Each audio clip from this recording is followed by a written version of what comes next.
নিতে পারতো না, নেয় নাই তো। এই দেশের আসলে হলুদ সাংবাদিকতা না এত পরিমাণ বেশি, এদের আসলে বিচার তো হয় না। এরা দেশের মধ্যে আমি মনে করি ওয়ান কাইন্ড অফ দালাল। যারা ভালো সাংবাদিকতা আছেন তাদের জন্য মানে এই খারাপ সাংবাদিকতার কারণে ভালো সাংবাদিক বিষয়গুলো মানে সংবাদগুলো চাপা পড়ে যায়।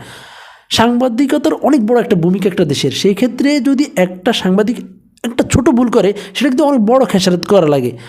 আমার কথা হচ্ছে সাংবাদিকরা একজন মানুষ যদি ওই দিনকে কয়েকটা মানুষে দেখলাম তাকে ভিডিও করছে, তখন যদি তার একটা জবানবন্দি নিত ওই মুহূর্তে, তখন কত গুরুত্বপূর্ণ হতো না, কত ভালো হতো না। আর অনেকে বলবো এটা নিয়ম নাই, সিস্টেম নেই, তো অনেকে তো এই যে জেল হাজত থেকে বাইরে আনার সময় নেন কেন, এটা তো নিয়ম নাই। তো নিলে অনেক কিছু নেওয়া যায়, করলে অনেক কিছুই করা যায়। সাংবাদিকের অনেক সময় হচ্ছে মানে মানে দেশের মধ্যে না অনেক একটা মব সৃষ্টি করার মতো নেই আমি মনে করি। যারা ভালো সাংবাদিকতা আছেন তাদের জন্য আমরা আসলে অনেক ভালো তথ্য পাই, এটার জন্য আসলে আমরা অনেক কৃতজ্ঞ দেশে মানে সংবাদ মাধ্যমের প্রতি।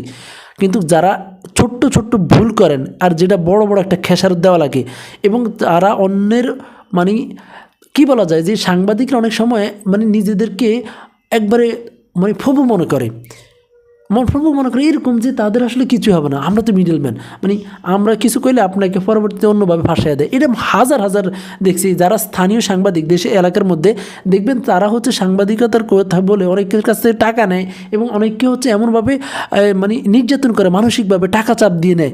হ্যাঁ, আপনি এটা যদি টাকা না দেন তারা নিউজ করে দেবো, মানে তার মান সম্মান নষ্ট হবে, অনেকে এই জন্য অনেক সময় দিয়ে দেয়। হ্যাঁ, এইরকম অনেক সাংবাদিক আছে এলাকার মধ্যে যারা এক্স্যাক্টলি মানুষকে হয়রানি করে। আমি চাই যে আসলে এদের জন্য একটা মানে সাধারণ মানুষকে যে শাস্তি দেয় এর চেয়ে 3 গুণ বেশি এদের শাস্তি দেওয়া উচিত, কারণ এদের এক একটা ভুল অনেক বড় বড় খেসারত। এই হলুদ সাংবাদিকতাদেরকে চান্স দেয় যারা, তাদের আরও বড় সাজা হওয়া উচিত। এই বাংলাদেশের মধ্যে মব সৃষ্টিকারী দলটি হচ্ছে যারা হলুদ সাংবাদিকতা, তারাই।